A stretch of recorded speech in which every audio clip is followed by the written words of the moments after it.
जय जगन्नाथ फ्रेंड्स। लेंबू गछरे फल धरिबा समय आसीगला। गछरे फल आसीबार आभास मात्र गोटे डाल रे मात्र 8-10टा कढ़ आसी। एबे एबे कढ़ गुड़िक आसी फूल हैनी। तो साधारणतः यही जनवरी मास पर अत्यधिक ठंडा पर जनवरी मास शेष बेलू कि अति बेसी फेब्रुआरी मासरे प्राय सबु गछरे फूल आसी जाए। जो गछ गुड़ाक शीघ्र फल धरे फेब्रुआरी मासरे प्राय सब फूल आसी जाए। नचेत जो गछ टिके लेट होता है अति बेसी मार्च फास्ट बेलू सबु गछरे प्राय फूल कढ़ आसी जाए। तेणुक वर्तमान समय आम लेंबू गछर बहुत भल भाव केयर नवा दरकार। केवल गोटे डाल मोर कढ़ आसी देखुवे आउ कौटी भी नहीं। फेब्रुआरी मास बेलू पूरा गछ फूल कढ़ भर्ती हो। तेणुक यही समय फूल आसवा पूर्वर आम गछर भल भाव केयर नवा। गछरे खत दबा। चलतु गछरे खत दबा पूर्वर लेंबू गछर उपर अंश डाल पत्र आमको आहरी बहुत कम करार अच्छी। जमती सब पत्र सब सुखी जाइए। तापरे जेहेतु यहाँ मोर गोटे बड़ गछ गछ सारा पूरा बुढ़ियाणी जाल पर सब बसा हो जाइए। पत्र मध्य पूरा सुखी जाइए। एगुड़ाक सब भल भाव सफा करनवा। नचेत फूल आसला पर ये सब करहबनी। फूल पर खराब प्रभाव पड़ो। फूल झड़ी जीव। फूल आसवा पूर्वर लेंबू गछ को मुझे आज बहुत भल भाव पूरा क्लीन करनेबी। जेहेतु यहाँ मोर टिके बड़ गछ माटी लगी देखु केते सारा बुढ़ियाणी जाल परी गछ सारा पूरा बसा हो जाइए। जदि आपंकर छोट गछ हो कुंडली लगी तार बुढ़ा बुढ़ा पत्र सब पाकल पत्र बाहर करनी। गछरे बहुत समय डाल गुड़ाक सुखी जाए।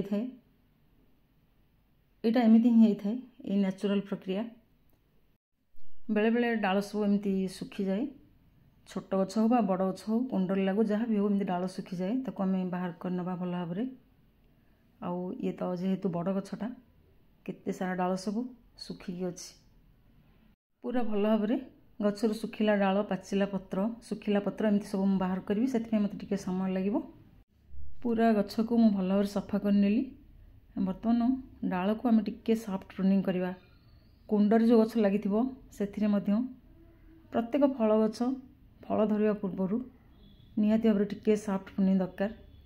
देखिए जो डाल फल गुड़ाक आसेनी लेंबू एपट साइड रे मोर बहुत सारा डाल अच्छी एगुड़ाक जमा लेंबू आसेनी। वर्षक थरे सब फल गछरे सॉफ्ट प्रूनिंग करे निहाती दरकार। एबे मो गछरे खत देवी। आउ खत दबा पूर्वर सप्ताह पूर्वर यही लेंबू गछ चारिपटू घास सब भल भाव में सफा कर नहीं। पूरा भर्ती हो घास उठी भल भाव घास सब सफा कर नहीं।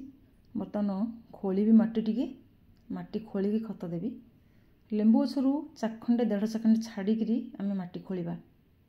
पूरा गछर मूल को लगे खत दबानी। देखो ये भाव सबपट खोली नेली। आउ पूरा गछरू चाखंडे छाड़ी सबपट मु खोली। एबे गछरे 2 मुठा पाउंश दे दूची। जेहेतु गछ टिके बड़ अच्छी आउ तले लगी माटी रे से मु पूरा 2 मुठा पाउंश दूची। आपण कुंडर जदि गछ लगे से हिसाब से खत बा पाउंश जहाँ कि देवे। पाउंश तो गोटे बहुत बढ़िया खत आउ गछ मूलर माटी को मध्य उर्वर करिवो। गछ मूल जहाँ किसी फंगस थी जहाँ किसी पोकजोक थी से सब निराकरण करिवो। तापरे मु गछरे जो खत दउची होची गोबर खत।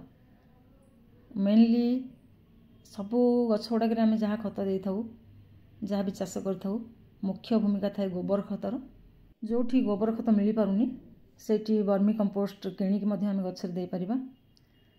तापरे ये होची सोरिष पिडिया। सोरिष पिडिया 2 मुठा मु गछरे दउची। बर्तमान जेहेतु गछरे फूल धरवा समय सोरिष पिडिया गछरे प्रचुर परिमाण रे फूल आनिबार सहायक हम। तापरे माटी को भल भाव घोड़े नौची। प्रथम थर आम बेसी परिमाण खत दबानी। आउ सबु खत गुड़िक एका बेले दबानी। पुणी थे आमको खत देवाक पड़ो। जितेबाला गछरे फूल धरिकी फूल गुड़िक छोट छोट लेंबू हो आसो से 2.5 मास 3 मास समय लगी पारे। से समय लेंबू गुड़िक गछरू न झड़ापी भल भाव हेल्दी हाँपाई बढ़ापी गछपाई न्यूट्रिशन दरकार। आउ से समय आम गछ को आउ थे खत दबा। लेंबू गछरे फूल धरिया समय पानीर ध्यान रखा बहुत जरूरी।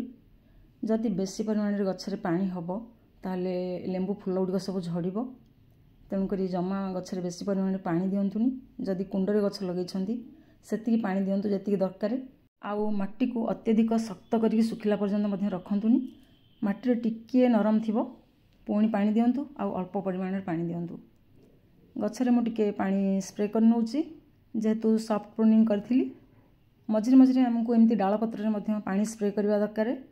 गछरे नुआ नुआ कढ़ धरथिबा समय गछरे मध्य एमती डाल पत्र रे पानी टिके स्प्रे करंतु मझिरे मझिरे। एबे अपेक्षा रहिला गछरे केते परिमाण रे फूल धरिबो, गछरे केते लेंबू आसीबो। आगो तो निश्चय आपण मानक से शेयर करिवि। नियमित भाव रे वीडियो देखु थांतु। आज पई एतिकी। जय जगन्नाथ।